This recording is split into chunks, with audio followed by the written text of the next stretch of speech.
The prairie howls. The wind was a banshee's wail, tearing at the barn door as Silas wrestled it shut. Snow, thick as cotton batting, plastered his face, blinding him. He could barely see the skeletal shapes of his cattle huddled against the lee of the barn, their breath clouding in the frigid air. 3 fewer than last week. The rot was setting in, both in his herd and his soul. He shoveled a meager portion of hay into the trough, each toss an echo of past abundance. Martha would have been furious at his stinginess. He could almost hear her voice, sharp and loving. "Silas, those beasts are depending on you. Don't let them starve, you hear? Martha." The memory was a constant ache, a phantom limb he kept reaching for. 10 years they'd scratched a life out of this unforgiving land, 10 years of shared laughter and backbreaking labor. Then the fever took her, leaving him adrift in a sea of loneliness. Inside the cabin, the fire sputtered weakly. Silas fed at another log, the orange glow momentarily pushing back the encroaching darkness. He retrieved Anya's last letter from beneath his pillow, the paper thin and worn from repeated readings. Her words, painstakingly written in slightly broken English, still filled him with a nervous hope. "I am excited but scared. Your farm sounds big. I will try to be good wife." He imagined her, a small, bird-like woman with wide, anxious eyes. He hadn't been honest in his letters. He'd painted a picture of prosperity, of a farm thriving. The truth was, he needed her as much as he hoped she needed him. This storm wasn't just howling across the prairie, it was howling through him, threatening to bury him under a drift of despair. He folded the letter carefully, tucked it back under his pillow. Tomorrow, if the storm relented, he'd ride into town. Tomorrow, he'd meet Anya. He had to. Anya's journey begins. Anya folded her worn shawl, the wool smelling faintly of wood smoke and her mother's lavender soap. It was the only tangible piece of home she could carry. Mama pressed a small, intricately carved wooden bird into her palm. "For courage, my little sparrow. May it guide you safely." Her eyes, red-rimmed, glistened. Anya clutched the bird, the smooth wood a comfort against her calloused skin. She kissed her mother one last time, the scent of baking bread clinging to her cheek, a memory to hold tight against the vast unknown. The train chugged westward, a metal serpent devouring the miles. Anya stared out the grimy window, the familiar landscape blurring into an indistinguishable green and brown. She remembered childhood summers spent chasing butterflies in fields that stretched to the horizon, the warmth of the sun on her face, the laughter of her siblings. Now, only the rhythmic clatter of the train wheels filled the void, a constant reminder of the distance growing between her and everything she knew. America. Silas. A future she could barely imagine, yet clung to with desperate hope. Days later, the salty air stung her face as she stepped onto American soil. The bustling port was a cacophony of sounds and smells, shouts in a language she barely understood, the pungent odor of fish and coal smoke, the jostling bodies of countless immigrants.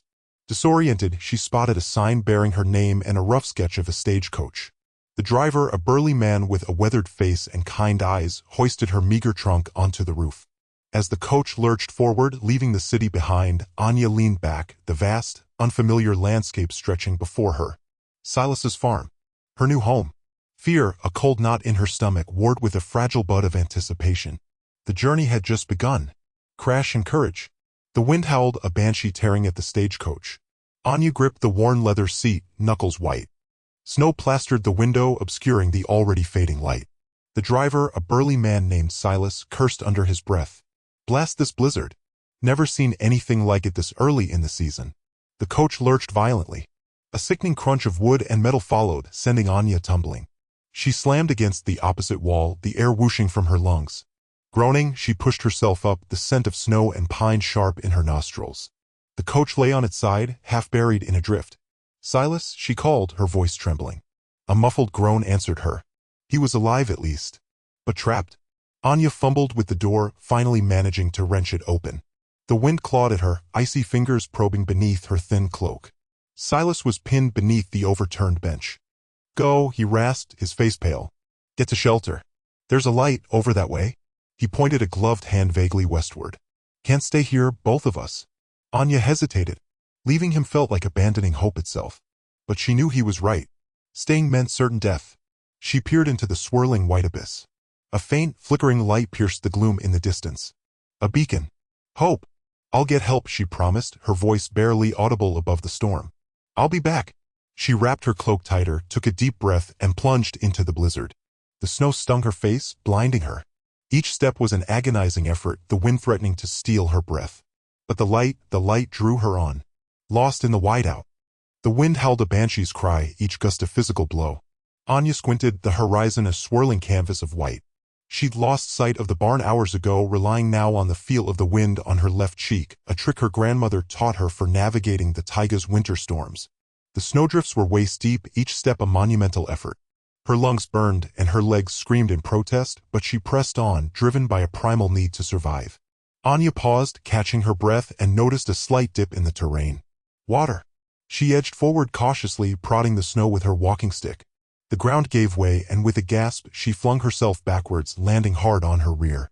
A narrow, frozen stream lay hidden beneath a deceptive layer of snow, its icy tendrils waiting to swallow the unwary.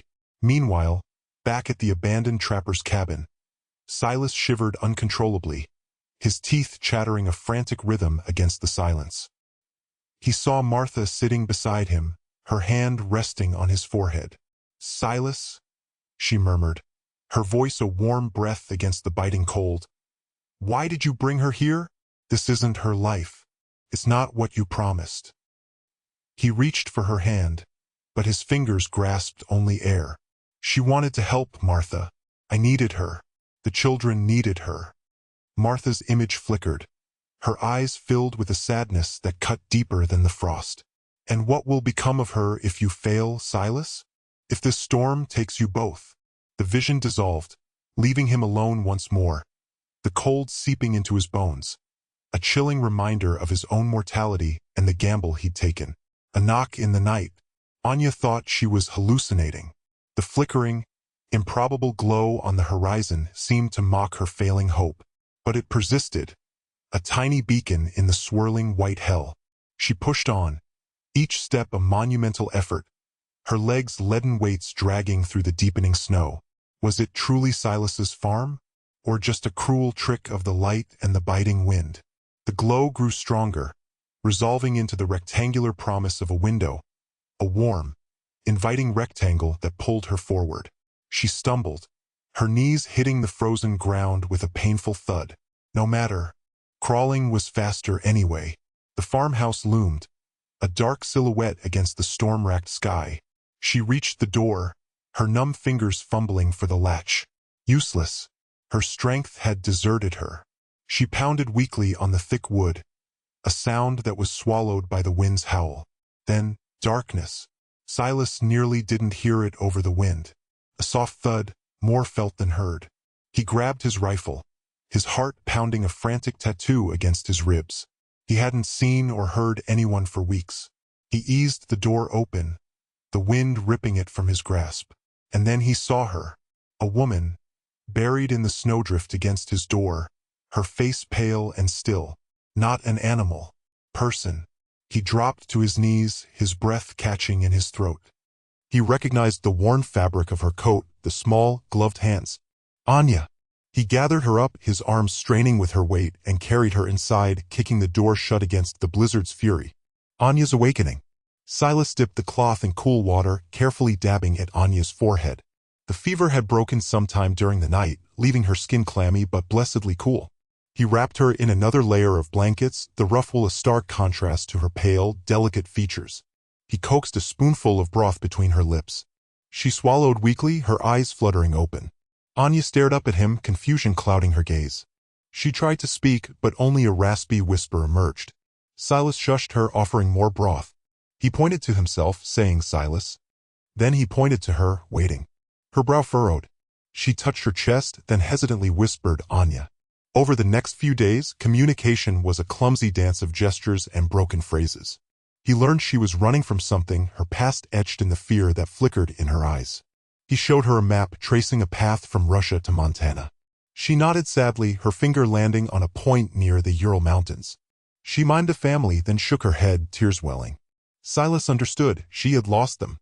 One evening, as a blizzard raged outside, Anya sat by the fire, meticulously mending a tear in one of Sarah's old dresses. The simple act of repair, of creating something whole again, seemed to soothe her. Silas watched her, a burgeoning respect warming him more than the fire. This woman, fleeing a past he could only imagine, had found solace not in self-pity, but in mending the tattered remnants of a life she was just beginning to build. The storm outside howled, but inside the cabin, a fragile peace had taken root. Unexpected guests. The wind still held a mournful tune, but the sun, a weak yellow eye, peeked through the clouds. Silas watched Anya wrestle with the broken fence, expecting a damsel in distress. Instead, she attacked it with a determined glint in her eye. She'd located his toolbox and was surprisingly adept at hammering and splicing wire. "Used to mend fences on my pa's farm," she said, not looking up, her breath puffing out in white clouds. Silas just grunted, impressed. Later, he found her in the barn, humming softly to a calf.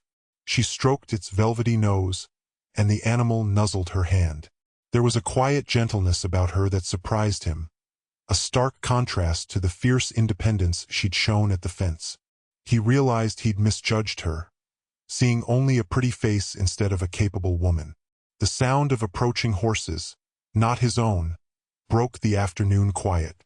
Silas squinted, shielding his eyes. A battered wagon, pulled by two scrawny nags, lumbered into the yard. Behind it trailed a cluster of children, faces gaunt, clothes ragged, their eyes wide with a desperate hope. A girl, no older than 10, stepped forward. Her voice, though small, held a surprising strength. "Our farm, it's gone. The storm, it took everything.